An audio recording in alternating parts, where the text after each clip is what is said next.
దేవ మిథున ఇంట్లో అడుగు పెట్టడానికి సంశయిస్తూ ఉంటే మిథునే దేవా చేపట్టుకుని నేరుగా తన గదిలోకి తీసుకెళ్తుంది. తన గది గురించి దేవాకి చెప్తూ ఉంటుంది. నా గదే నా ప్రపంచం.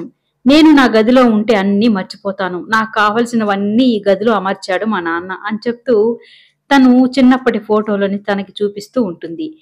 తనకు వచ్చిన గోల్డ్ మెడల్స్ ని, తను సాధించిన కప్పులు చూపిస్తూ చదివే నా ప్రపంచం. నా ఆశయం ఆక్స్ఫర్డ్ యూనివర్సిటీలో చదవడం. 2-3 రోజులు ఉండుంటే నేను ఆక్స్ఫర్డ్ యూనివర్సిటీలో జాయిన్ అయి ఉండేదాన్ని. కానీ ఆ శివుడు నా జీవితాన్నే మార్చేశాడు. నా జీవితమే తలకిందులైపోయింది. పూర్తిగా నాకు సంబంధం లేని ప్రపంచంలో వచ్చి పడ్డాను.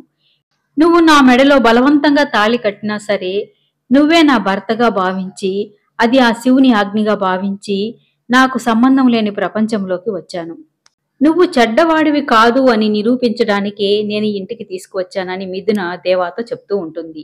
దేవా మాత్రం ఏమీ మాట్లాడకుండా తను చెప్పేది వింటూ ఉంటాడు.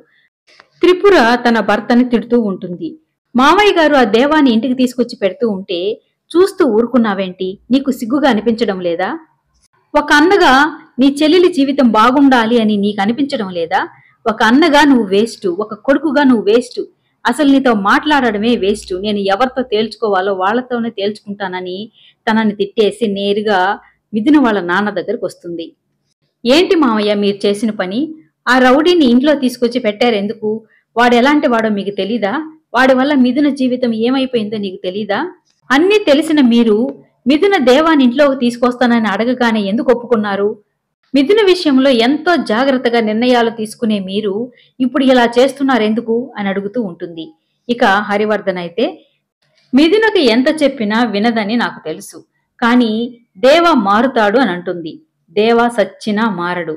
అందుకే తనని ఇంటికి రావడానికి ఒప్పుకున్నాను.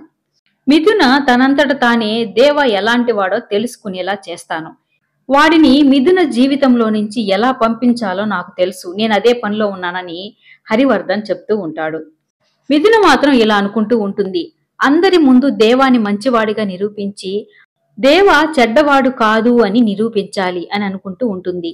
త్రిపుర మాత్రం దేవాని మిథున జీవితంలో నుంచి పంపించేసి మిథుననిచ్చి తన తమ్ముడికి పెళ్లి చెయ్యాలని అనుకుంటూ ఉంటుంది.